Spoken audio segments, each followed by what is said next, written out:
Not all horror happens in the woods. Some happen in your own home, under your floor, or when you're just trying to survive the night. These are 3 terrifying stories. Real or not, you decide. Just don't watch them alone. There's something unsettling about moving into a new place, especially when it comes with a history you can't quite unravel. That studio apartment in the quiet Indiana town seemed like a bargain. Small, but clean, tucked away from the noise of the city. The neighbors were polite but distant, and the landlord handed me the keys with a hurried, almost nervous smile. He mentioned that the last tenant had left in a rush, but gave no details. I didn't press for more. Sometimes people just move on. The first night was unremarkable. I unpacked, arranged my few belongings, and drifted off to sleep in a room that still echoed with the absence of the person before me.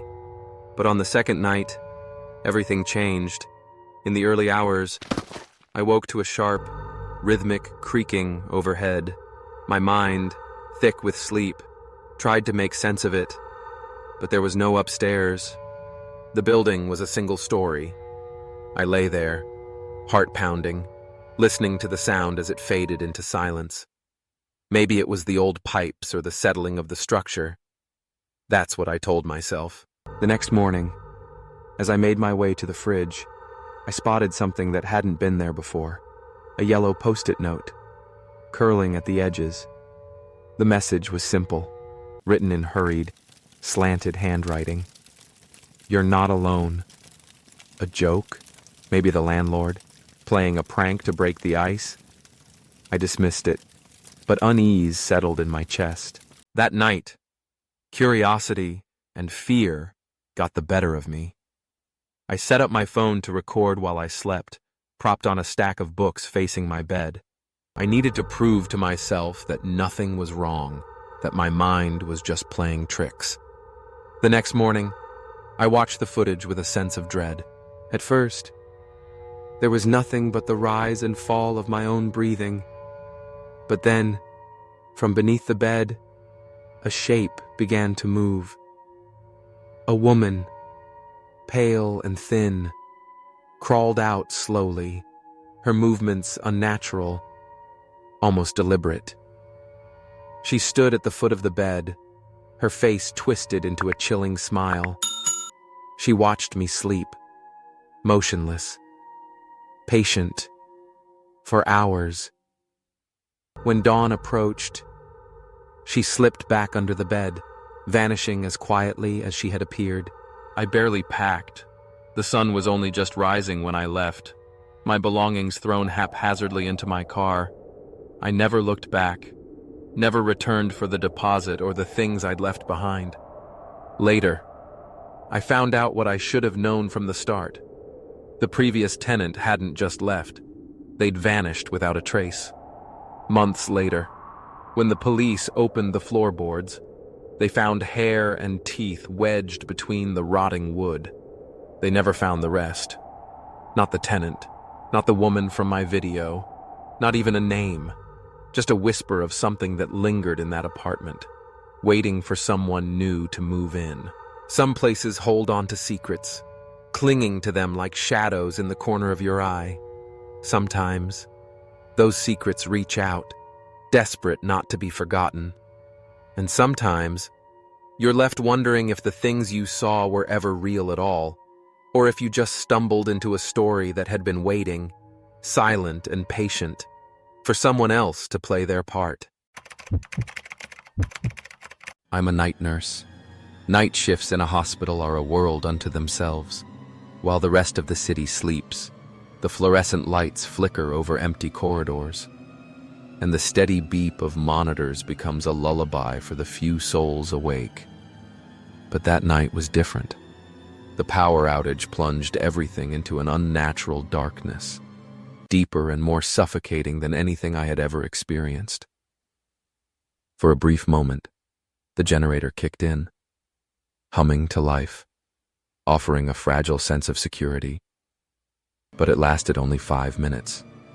Then, the hospital was swallowed by darkness, thick, impenetrable, and absolute. In that oppressive blackness, The air was charged with a tension that went beyond the usual pressures of the job. The emergency lights failed to come on. The silence became a roar, broken only by the frantic footsteps of nurses and doctors scrambling to ensure their patients' safety. In the ICU, one of our patients, a woman who'd been stable only hours before, went into cardiac arrest. We worked by the glow of cell phone screens and trembling hands, trying to bring her back. After what felt like an eternity, a faint, desperate heartbeat returned. Relief washed over us, but it was short-lived. When she regained consciousness, her eyes were wild with terror. She screamed, her voice hoarse and desperate. "It's in the vent!" she cried. "It's watching me!"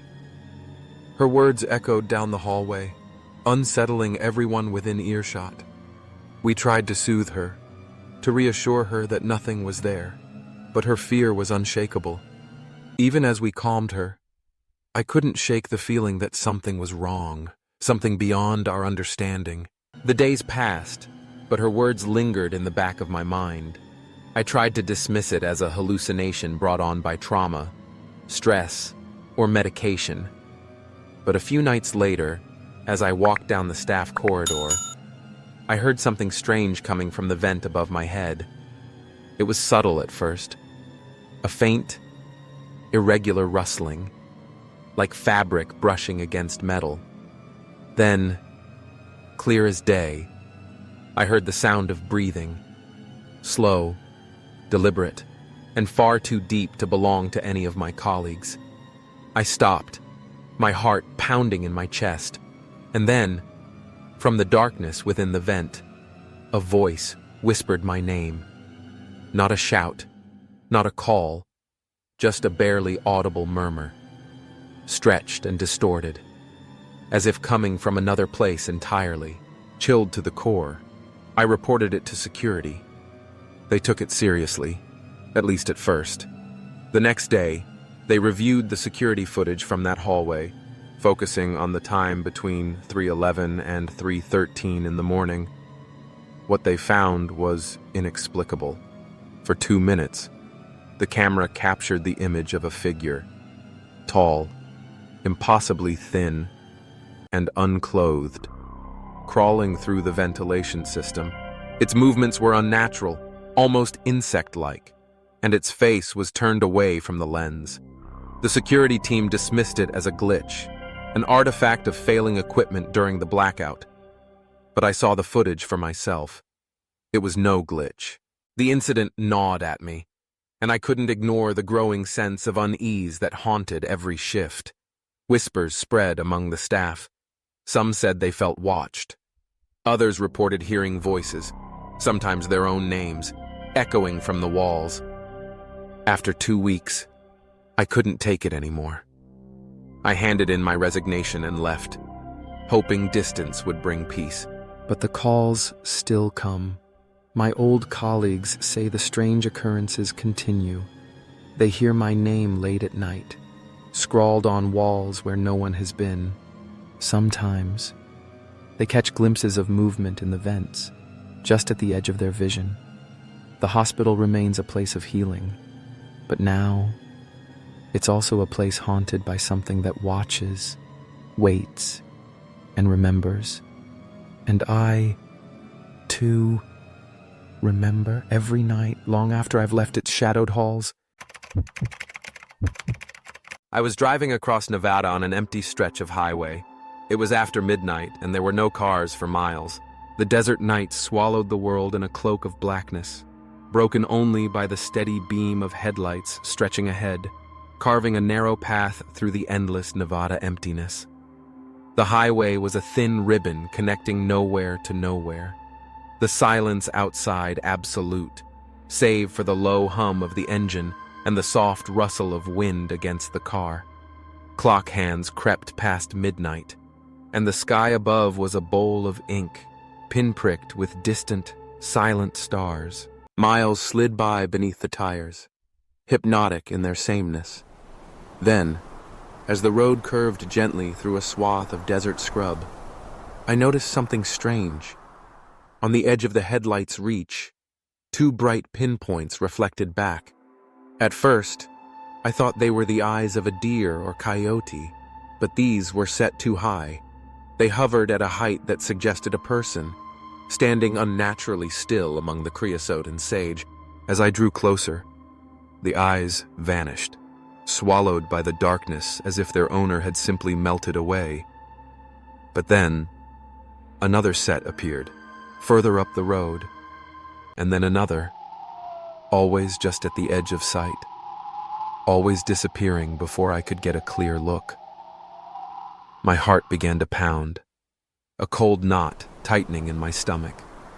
The desolation of the desert, once comforting in its isolation, now felt oppressive. Every shadow seemed to breathe. Every gust of wind whispered warnings. I reached for the radio, hoping for distraction, but it had fallen into a wash of static. I fiddled with the dial, seeking any station, any voice. The static deepened, crackled with hidden menace. Then, through the white noise, a voice emerged, impossibly clear, urgent, and close. "Keep driving.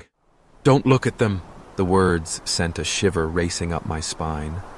My hands tightened on the wheel. I couldn't tell if the voice was male or female, young or old.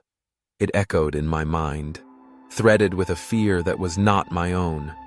I tried to convince myself it was a trick of the airwaves, some late-night radio drama, but I knew, deep down, it was meant for me. Compelled by a mixture of dread and disbelief, I glanced up at the rearview mirror. There, illuminated by the faint red glow of my taillights, were shapes, tall, impossibly thin, running along the center of the road. Their movements were fluid, inhumanly fast, their limbs too long for comfort, and their eyes, dozens of them, shone white, bright as frost-bitten stars. No faces, no features, just those pale, unwavering eyes fixed on me. Panic surged. I slammed my foot on the accelerator, the engine roaring in protest. The car leapt forward, speedometer needle climbing higher and higher as I tore through the darkness. The figures kept pace for a terrifying moment, their eyes unwavering, before the distance finally began to grow. I didn't dare slow. Every shadow out of the corner of my eye felt alive. Every mile a battle to escape whatever haunted that lonely highway.